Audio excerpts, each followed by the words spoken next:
Hey everyone, in this tutorial, I'll show you how to edit photos in Affinity Photo in 2026. So if you want to improve colors, remove unwanted objects, or create professional-looking edits, yeah, this beginner guide will help you step by step. First, open Affinity Photo official website or launch the app on your PC. Once it opens, you'll see the main editing workspace. Next, click File and then Open to import the photo you want to edit. So you can work with JPG, PNG, RAW, and many other formats. Now use the crop tool to remove unwanted edges and straighten the image. This makes your photo look cleaner and more professional. So yeah, use adjustment options like brightness, contrast, saturation, and exposure.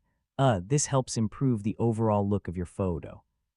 Next, use the inpainting brush or healing brush to remove unwanted objects or spots. This tool is great for cleaning up photos quickly. Finally, click File and then Export to save your edited image. So you can export as JPG, PNG, TIFF, or other formats. And that's how to edit photos in Affinity Photo in 2026. Once you learn the basic tools and adjustments, creating professional edits becomes much easier. If this guide helped you, feel free to check out more photo editing tutorials.